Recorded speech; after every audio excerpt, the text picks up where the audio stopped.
Le Real Madrid a enfin mis la main sur le successeur de Karim Benzema. Restez bien connectés, on vous explique tout ça dans un instant. Foot.fr, fournisseur officiel de football. Bonjour à toutes et à tous et bienvenue dans ce nouveau JT Foot Mercato. Avant d'évoquer le remplaçant du Nouébé, on va parler de la destination à la mode cet été pour les footballeurs, c'est évidemment l'Arabie Saoudite. Et pour convaincre les joueurs de venir, l'arme principale utilisée sera le chéquier.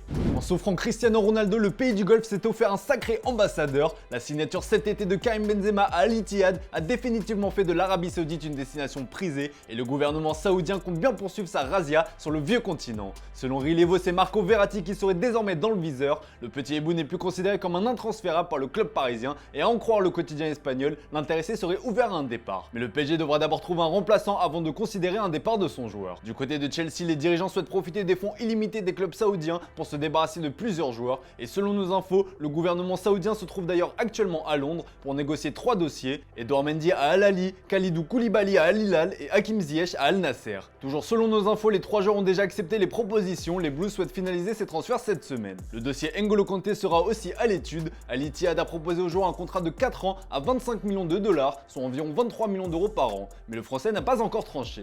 Et du côté d'Al Hilal, l'échec dans le dossier Lionel Messi n'a pas freiné les ardeurs du club, loin de là. Et oui, un transfert est proche, c'est celui de Ruben Neves. Selon Sky Sport et la BBC, le capitaine de Wolverhampton va s'engager chez le 3ème de la Saudi Pro League contre un chèque de 55 millions d'euros.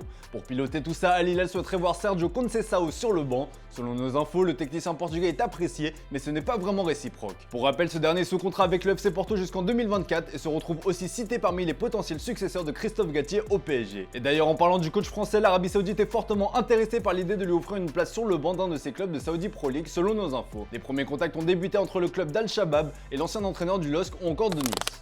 Et tout ça nous amène à vous poser la question du jour les amis, allez-vous regarder la Saudi Pro League la saison prochaine? Comme d'hab, on attend vos avis dans les commentaires. Hier, Alexandre vous demandait quelle serait la recrue idéale pour le Barça cet été, et un nom revient avec insistance, c'est celui de Joshua Kimmich. Mais l'opération s'annonce très compliquée puisque le Bayern Munich n'est pas vendeur.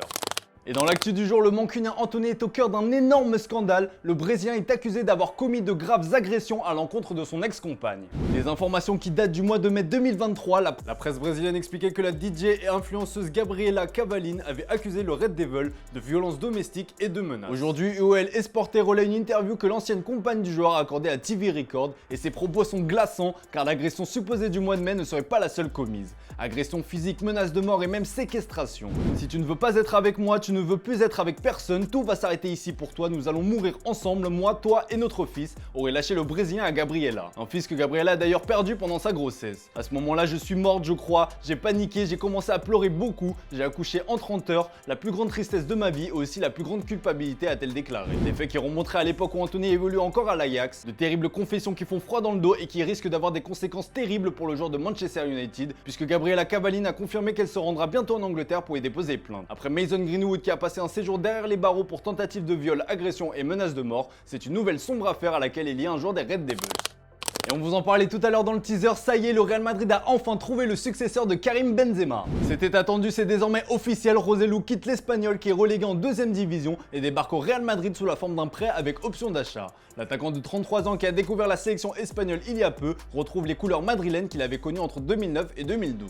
Le FC Barcelone vient d'annoncer une recrue inattendue, il s'agit du défenseur sénégalais âgé de 18 ans, Mikayil Faye. Le FC Barcelone et le NK Custodia Zagreb ont trouvé un accord concernant le transfert du joueur. Le défenseur sénégalais signe pour 4 saisons jusqu'au 30 juin 2027 et sa clause libératoire s'élève à 400 millions d'euros, peut-on lire dans le communiqué du club.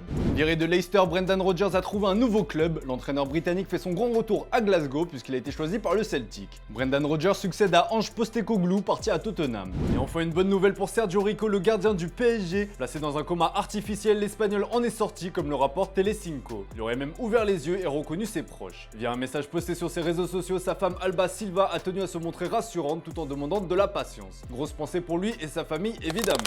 Allez, comme d'hab les amis, c'est l'heure de se quitter avec l'image du jour et l'Espagne a mis fin à une incroyable disette de 11 ans sans trophée. La Roja a remporté la Ligue des Nations hier face à la Croatie après une séance de tir au but. Je vous laisse mater les images de joie les amis. Excellente soirée à vous et à demain pour un nouveau JT sur Foot Mercato.